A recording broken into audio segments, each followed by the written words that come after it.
C'est un projet qui essaye de faire deux choses. Un, c'est il essaye d'accompagner la mutation, enfin il a anticipé en fait la mutation économique et industrielle de la région, sentant qu'il y avait une opportunité autour du numérique dans les années 90, au tout début d'Internet, 95-96, et les élus locaux, et notamment Pierre de Saint-Ignon, qui est le fondateur d'Euratechnologies, paix à son âme, anticipe un peu tout ce truc et il dit l'Internet, le numérique, ça va révolutionner l'industrie dans laquelle on est actuellement. Très porté sur l'économie, notamment sur l'industrie, il se rend compte, peut-être avant tout le monde, peut-être avant tous les élus, que l'Internet et plus largement le numérique aura un impact significatif et que si la région ne se prépare pas, la région qui a connu beaucoup de phases de désindustrialisation dues en fait peut-être à un manque d'innovation dans les processus de fabrication, dans les processus notamment d'expertise métier, cette succession de désindustrialisation et à chaque fois de rebond pour la région, il y avait pour une fois le moyen de l'anticiper en disant il y a une mutation qui est en train de s'opérer actuellement, on va tous plonger dans cette mutation et puis on va préparer la région pour qu'elle soit demain prête en fait à faire face à ces défis. Cette association elle a pour ambition justement de commencer à structurer le territoire autour de ces questions-là. Donc il fait ça, ça se passe bien, 99-2000, le projet démarre avec Euratechnologies, alors il y a une idée qui s'appelle Euratechnologies qui est en train d'émerger et puis à un moment donné c'est la bulle Internet quoi. Et puis personne n'y croit, et puis après on continue 2002-2003, et puis à ce moment-là on décide de continuer. Et le projet démarre officiellement en 2006 avec le petit bâtiment qui est en face s'appelle le bâtiment F. On a commencé dans un porte-à-cabine juste en face du bâtiment F, on devait convaincre les actionnaires publics qui avaient un intérêt, alors qu'on on était post-bulle, et puis on se mettait en perspective sur Leblanc-Lafont, qui est le bâtiment dans lequel on est actuellement, qui est une ancienne usine textile, où il y avait 4000 personnes qui travaillaient, qui a fermé et qui symbolisait un peu ce passage du 19e au 21e. Et donc le truc se met en place, 2006, avec une perspective à 2009, il a fallu trouver 30 millions d'euros pour rénover ce bâtiment, et puis mettre au sein de ce bâtiment une vraie structure, une vraie stratégie d'accompagnement à la mutation du territoire vers les industries du numérique, avec des outils comme un incubateur, un accélérateur, un programme d'événementiel, etc. C'est tout ce qu'on fait depuis 10 ans. Donc ce projet naît comme ça, un peu dans l'adversité, parce qu'en fait, je pense que personne n'y croyait. Il y a Pierre de Saint-Ignon qui croyait, et puis quelques personnes par-ci, par-là qui y croyaient. Et puis il naît quand même comme ça. Et au final, il voit le jour en 2009, avec une inauguration en 2009. Et puis depuis, c'est un projet qui aujourd'hui est assez unique en son genre, parce que il accompagne la mutation du territoire, il accompagne l'émergence d'entreprises dans le secteur du numérique, il crée des emplois, il forme des gens, et puis il essaye à un moment donné aussi de structurer un quartier de ville, qui est le 11e quartier lillois, qui est le dernier quartier lillois en mutation. Et puis il décide d'aller plus loin, ce projet, il dit moi je ne vais pas simplement me cantonner en fait à Lille, je vais faire des trucs à Roubaix, je vais faire des trucs à Willem, je vais faire des trucs à Saint-Quentin, je vais faire des trucs ailleurs dans la région, faire des petits Euratechnologies partout pour essayer d'avoir un maillage territorial qui permette à n'importe qui, là où il se trouve, d'avoir une opportunité entrepreneuriale à côté de chez lui.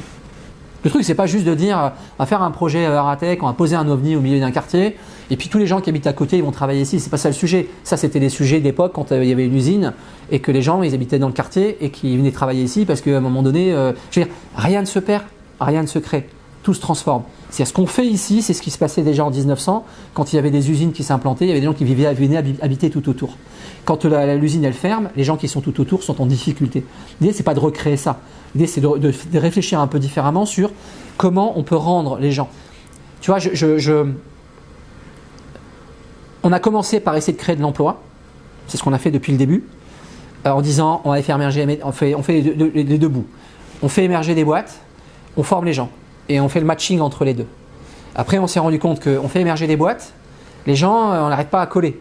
Parce que quand tu crées une boîte, il te faut une journée. Quand tu formes un mec, il faut 5 ans. Une nana, il faut 5 ans. Donc ça colle pas. Quand en plus tu rajoutes la composante immobilier où il faut 3 ans pour construire un bâtiment, tu te retrouves avec des décalages de temps entre tu t'aides à créer des boîtes, tu construis des bâtiments et tu fais émerger des talents. Puis après, tu rajoutes la composante financière. Tu fais émerger des boîtes, tu lèves des fonds pour pouvoir recruter des gens. Tu n'as pas les gens en face, tu es en train de construire des bâtiments. Donc c'est un cauchemar. Et donc du coup, on s'est dit, on va faire les choses un peu séparément, même si à la fin, ça va se rejoindre. Moi, je suis plus aujourd'hui avec les équipes qui m'entourent, parce que je ne suis pas tout seul, je dis je, mais c'est pas moi. Il y a 100 personnes autour de nous, il y a 1000 personnes autour de nous, il y a 10 000 personnes autour de nous, je ne suis pas tout seul. Mais je suis plus dans mettre les gens en situation d'employabilité, plutôt que de donner des emplois. Et moi, je veux que le gamin qui habite au fin fond de la région Hauts-de-France, il puisse à un moment donné, au travers Euratechnologies, se révéler pour demain peut-être lever des fonds à New York ou à Singapour. Et c'est ça l'idée qu'on a autour de ça. Et pourtant, et pas forcément des gens auxquels on croit. Pas toujours des gens auxquels on croit ou pas des gens qui sont toujours prédisposés pour le faire. Et c'est ça qui est motivant au final. Et c'est pour ça que c'est infini comme truc. C'est qu'il y aura autant de RA-Technologies et de projets RA-Technologies qu'il y aura de gens dans cette région ou en dehors de cette région. Parce qu'on a aussi envie de diversifier un peu le talent qui vient chez nous en le mixant avec des talents qui viennent de Chine, d'Inde, de Corée, etc., qui passent par chez nous et qu'on a envie d'aider pour les faire rentrer sur le marché européen. Donc, moi, c'est très complémentaire de tout ce qui se passe ailleurs en France. Après, aujourd'hui, on a une taille qui est hyper imposante. On est un mastodonte au niveau de la taille aujourd'hui en RA-Technologies. Mais on garde en fait ce fil directeur et cette volonté qui est de dire ça doit être utile.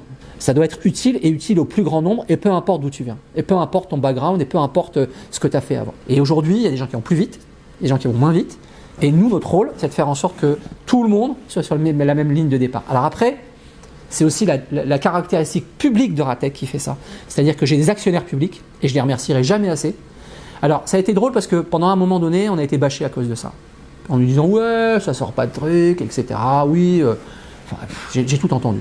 Je fais pas attention. Moi, le mec qui vient chez moi, ou la nana qui vient chez moi, qui part de 0, même de -1, et qui crée un emploi, pour moi, c'est une success story. Et quand j'ai dit ça, on m'a toujours reproché, oui, tu t'en fous, tu veux faire que des petits, tu veux faire que des poneys, on m'a dit. Oui, tu dois faire des licornes. Mais c'est mon rêve de faire des licornes. Des licornes ou ce que tu veux, tu l'appelles comme des zèbres, ce que tu veux, peu importe. Bien sûr que j'ai envie de ça et qu'on se bat pour ça, qu'on se bat tous les jours pour faire en sorte qu'il y ait des gens qui émergent et qui créent 1000 emplois, 2000 emplois, 3000 emplois.